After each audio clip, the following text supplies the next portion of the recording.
Hello नमस्कार दोस्तों, मैं अनुज वर्मा आप लोगों का स्टडी 81 पर स्वागत करता हूं।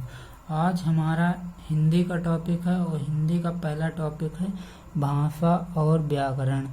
लैंग्वेज एंड ग्रामर क्या होता है। सबसे पहले भाषा क्या होते हैं, जैसे अब डिफिनेशन देखो। जैसे भाषा वह साधन है, भाषा वह साधन है जिसके द्वारा हम बोलकर या लिखकर अपने भाव या विचार दूसरों तक पहुंचाते हैं। जैसे भाषा वह साधन है जिसके द्वारा हम कुछ बोलकर कुछ लिखकर अपने भाव दूसरों तक पहुंचाते हैं या प्रदान करते हैं। जो अपने अंदर के भाव होते हैं या तो उनको हम बोलकर या फिर लिखकर, दोनों तरीकों से हम दूसरे लोगों तक अपने भाव को पहुंचाते हैं तथा दूसरों के भाव या विचार सुनकर या पढ़कर ग्रहण करते हैं। या कोई दूसरा जब कोई भाव या विचार कोई हमको देता है तो उसको तो हम सुनकर या फिर पढ़कर उसको ग्रहण करते हैं, वही होती है हमारी भाषा। अब देखो भाषा के भेद।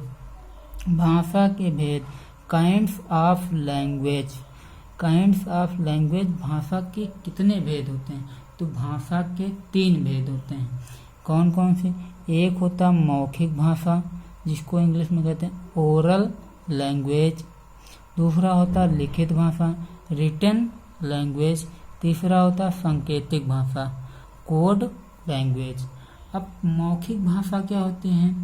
मुख से जो कुछ बोला तथा कानों से सुना जाता है, वही हमारी मौखिक भाषा होती है। अगर मुख से कुछ भी बोला तथा जो कानों से सुना जाता है, वो होती है हमारी मौखिक भाषा।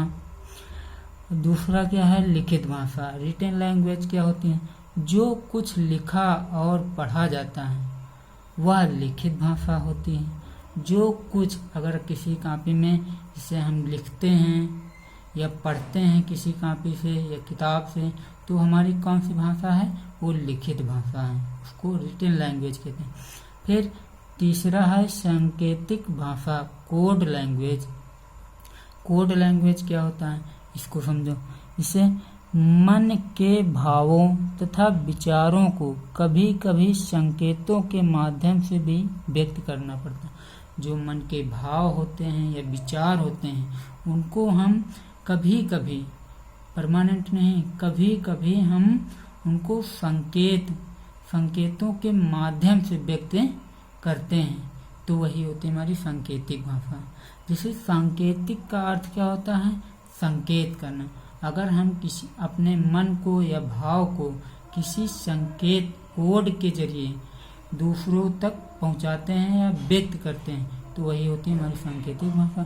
और लिखित भाषा, जो लिखा हुआ है उसको पढ़ा जाता है। जो लिखा हुआ, जैसे किताब है तो किताब में सब कुछ छपा हुआ है, लिखा हुआ है, तो उसको जो कुछ लिखा या पढ़ा हो, जो कुछ लिखा और पढ़ा जाता है, वही होती है हमारी लिखित भाषा। मौखिक भाषा, मुख से जो कुछ बोला जाता है या कानों से जो कुछ सुना जाता है, वो होती है हमारी मौखिक भाषा। भाषा के 3 भेद होते हैं, तीनों भेद बता दें। फिर भाषा के निम्न रूप हैं, जैसे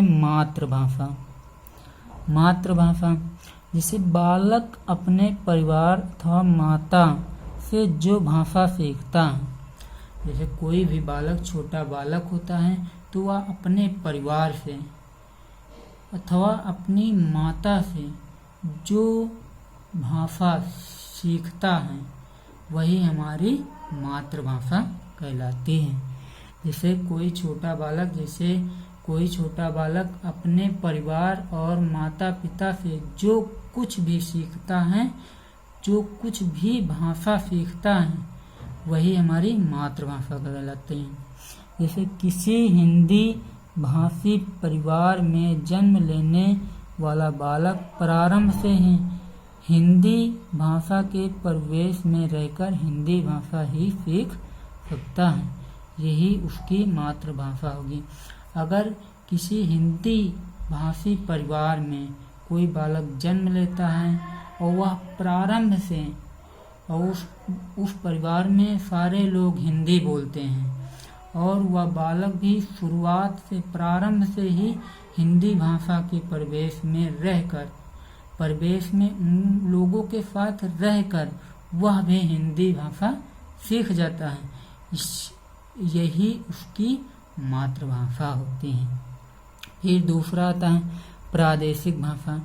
प्रादेशिक भाषा क्या होती है? प्रादेशिक भाषा किसी प्रदेश में बोली जाने वाली भाषा। जैसे प्रादेशिक, प्रदेश से प्रादेशिक बना है एक प्रत्यय लगा के, तो किसी प्रदेश में बोली जाने वाली भाषा प्रादेशिक भाषा कहलाते हैं। कोई भी प्रदेश होगा, अगर उसके अंतर्गत कोई भाषा बोली जा रही है तो वही हमारी प्रादेशिक भाषा कहलाती हैं। जैसे महाराष्ट्र है तो महाराष्ट्र में मराठी बोली जाती है। जैसे महाराष्ट्र में मराठी बोली जाती है तो अतः मराठी महाराष्ट्र की प्रादेशिक भाषा है। इसी प्रकार मध्य प्रदेश, उत्तर प्रदेश, राजस्थान, हरियाणा तथा बिहार में हिंदी बोली जाती है, तो इन सभी राज्यों की मातृभाषा हिंदी है, प्रादेशिक भाषा हिंदी है। सॉरी, मातृभाषा गलती से निकल गया। फिर पंजाब में पंजाबी बोली जाती है, तो पंजाब की प्रादेशिक भाषा पंजाबी है। फिर अगला क्या आता है? राष्ट्रभाषा। तो राष्ट्रभाषा क्या होता है? जब कोई भाषा किसी राष्ट्र के अधिकांश भूभाग पर बोली व समझी जाती है। जब कोई भाषा किसी राष्ट्र के अधिकांश भूभाग पर बोली या समझी जाती है तो वह राष्ट्रभाषा बन जाती है। जैसे हिंदी भारत की राष्ट्रभाषा है। हिंदी ज़्यादातर बोली जाती है। जैसे पर डिफिनेशन दी गई है, जब कोई भाषा किसी राष्ट्र के अधिकांश भूभाग पर बोली या वह समझी जाती है, तो हिंदी अधिकांश भूभाग पर बोली भी जाती है और समझी भी जाती है। इसीलिए भारत की राष्ट्रभाषा क्या है? हिंदी है। फिर अगला था अंतर्राष्ट्रीय भाषा। जब कोई भाषा विश्व के अनेक राष्ट्रों द्वारा बोली जाती है तो वह अंतर्राष्ट्रीय भाषा का स्थान ले लेते हैं। जैसे अंग्रेजी है। अंग्रेजी क्या है? अंतर्राष्ट्रीय भाषा। तो अंतर्राष्ट्रीय भाषा वो होती है जब कोई भाषा विश्व के अनेक अनेक देशों में बोली जाती है तो वही हमारी अंतर्राष्ट्रीय भाषा है। और जैसे अंग्रेजी है तो अंग्रेजी लगभग में हर देश में बोली जाती है, तो अंग्रेजी हमारी क्या है? अंतर्राष्ट्रीय भाषा है। फिर आगे देखते हैं लिपि क्या है। लिपि को इंग्लिश में कहते हैं स्क्रिप्ट। स्क्रिप्ट क्या है? तो लिपि शब्द का अर्थ है लीपना। लिपि शब्द का अर्थ है लीपना या विचारों का लीपना अर्थात लिखना। विचारों का लिखना अर्थात विचारों का लीपना। उसको लीपना को उसका अर्थ होता है लिखना, लिपि कहलाती हैं। तो लिपि शब्द का अर्थ होता है लीपना। अगर अपने विचार को लीपते हों या लीपना का अर्थ होता है लिखना, अगर अपने विचार को लिखते हों तो वही हमारी क्या कहलाती है? लिपि कहलाती है। जैसे ध्वनियों को लिखने की विधि को, जो ध्वनि होती है मुख से जो ध्वनि निकलती है उसको लिखने की विधि को हम क्या कहते हैं? लिपि कहते हैं। जैसे कोई बोलता है संस्कृत में तो संस्कृत में कुछ ध्वनियाँ होती हैं संस्कृत में तो संस्कृत में लिखते हैं, तो वही हमारी क्या है? लिपि है। संसार में अनेक भाषाएं पाई जाती हैं। प्रत्येक भाषा की लिपि को अलग नाम दिया गया है। संसार में अनेकों भाषाएं बोली जाती हैं, अनेक प्रकार की भाषाएं बोली जाती। कहीं पे इंग्लिश बोली जाती, कहीं पे हिंदी, कहीं पे फ्रेंच कहें पे, चाइनीज, इस तरह की जो अनेक भाषाएं हैं वो पाई जाती हैं संसार में। और प्रत्येक भाषा की लिपि को अलग अलग नाम दिया गया है। हर देश की भाषा की जो लिपि होगी उसको अलग अलग नाम से दिया गया है। जिससे भाषा को देवनागरी लिपि में लिखा जाता है। जो हम सब लोग लिखते हैं, जैसे हिंदी में जो इतना ये सारा लिखा है, तो ये सब हमारा देवनागरी लिपि में लिखा गया है। जैसे हिंदी, संस्कृत भी देवनागरी लिपि में लिखी जाती है। जैसे हिंदी लिखते हो, संस्कृत लिखते हो, ये सब हम किस में लिखते हैं? देवनागरी लिपि में लिखी जाती हैं। और पंजाबी किस भाषा में लिखते हैं? किस लिपि में लिखते हैं? गुरुमुखी लिपि में लिखते हैं। अंग्रेजी किस में लिखते हैं? रोमन लिपि में लिखते हैं। तो लिपि क्या होता है? तो लिपि जिसे ध्वनियों को लिखने की विधि को लिपि कहते हैं। अब जिसे हम लोग जिसे मुंह से हिंदी बोलते हैं, तो हिंदी को हम किस लिपि के अंतर्गत लिखते हैं? तो हम लिखते हैं देवनागरी की लिपि के अंतर्गत। जैसे संस्कृत है, संस्कृत को किस लिपि के अंतर्गत लिखते हैं? देवनागरी लिपि के अंतर्गत लिखते हैं। जैसे पंजाबी होता है, तो पंजाबी को किस लिपि के अंतर्गत लिखा जाता है? तो गुरुमुखी लिपि से लिखा जाता है। जैसे अंग्रेजी है, तो अंग्रेजी को किस लिपि से लिखा जाता है? तो रोमन लिपि से लिखा जाता है। इस तरह की लिपियां होती हैं। फिर और आगे और देखें क्या दिया गया है। जैसे बोली क्या होती हैं? डायलेक्ट क्या होती हैं? बोली। जैसे भाषा के क्षेत्रीय रूप को बोली कहते हैं। जो भाषा होता उसके क्षेत्रीय रूप के, जैसे इतना एरिया हमारा है, तो इस एरिया में किस प्रकार की बोली बोली जाती है, इस एरिया में किस प्रकार की बोली बोली जाती है। तो भाषा के क्षेत्रीय रूप को हम क्या कहते हैं? बोली कहते हैं। यह किसी क्षेत्र विशेष में ही वहाँ के निवासियों द्वारा मौखिक रूप से अपने विचारों के आदान प्रदान का साधन होती हैं। जैसे किसी क्षेत्र में जो वह गांव वहाँ के निवासी होते हैं, तो वो उनके द्वारा मौखिक रूप से और अपने विचारों में आदान प्रदान का साधन होता है। जैसे हमार, तुम्हार, इस तरह के जो होते हैं, तो वो अपने विचारों में आदान प्रदान करते हैं। जैसे फिर आगे, भाषा की अपेक्षा बोली का क्षेत्र सीमित होता है। भाषा का कोई क्षेत्र सीमित नहीं होता है, लेकिन बोली का क्षेत्र सीमित होता है।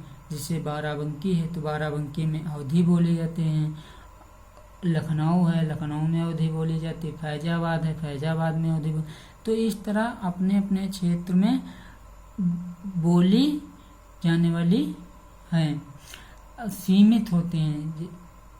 अपने अपने क्षेत्र में जो भाषाएं बोली जाती हैं वो सीमित होती हैं। भारत में बोली जाने वाली प्रमुख बोलियां हैं। जो भारत में बोली जाती हैं वो प्रमुख हैं। जैसे कहीं पे ब्रज भाषा है, तो ब्रज भाषा ये भी एक प्रकार की बोली है। इधर मथुरा साइड में चले जाओगे तो ब्रज भाषा का यूज होता है। अवधी है, तो इधर लखनऊ, फैजाबाद, बाराबंकी, गोंडा, इस तरह के जो क्षेत्र होते हैं वहाँ पे अवधी बोली जाती है। भोजपुरी उधर चले जाओ, बिहार, बनारस, उस तरफ बोली जाते हैं। आदि इस प्रकार की बोलियां बोली जाती हैं भारत में। फिर व्याकरण क्या होता है? व्याकरण इंग्लिश में कहते हैं ग्रामर। जैसे व्याकरण, प्रत्येक भाषा के कुछ अपने नियम होते हैं।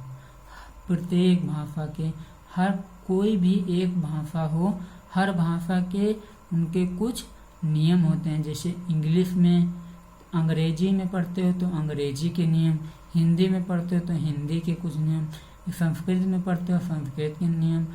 और फिर व्याकरण में भाषा के इन नियमों की चर्चा होती है, और व्याकरण में इन्हीं भाषाओं के नियमों की चर्चा होती है, जो नियम दिए होते हैं, रूल दिए होते हैं, उन्हीं की व्याकरण के अंतर्गत चर्चा होती है। व्याकरण के आधार पर ही हम भाषा का व्यवहार करते हैं और व्याकरण के ही आधार पर हम भाषा को समझ सकते हैं और उनसे शुद्ध तरीके से बोल सकते हैं, पढ़ सकते हैं, ये सारी चीज़ें कर और समझ सकते हैं। व्याकरण का अर्थ होता है शब्दों के शुद्ध रूपों का विवेचन। जो व्याकरण का अर्थ होता है तो उसका अर्थ क्या होता है, जो शब्द होते हैं तो उनका शुद्ध रूप से विवेचन करना, शुद्ध रूप से उनको प्रस्तुत करना।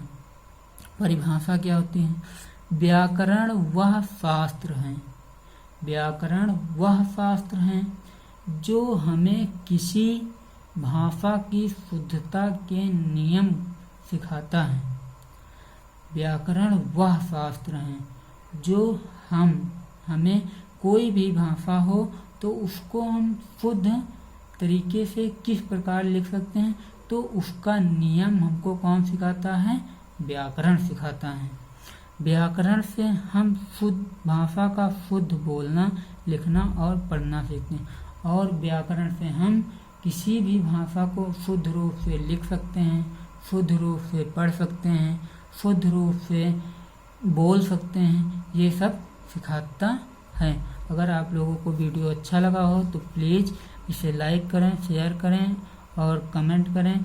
और ज़रूरी बात यह है कि आप लोग सब्सक्राइब ज़रूर कर लें, बेल आइकन का बटन दबा दें ताकि जो भी मैं वीडियो छोड़ूं वो आप तक आसानी से पहुंच सके। धन्यवाद।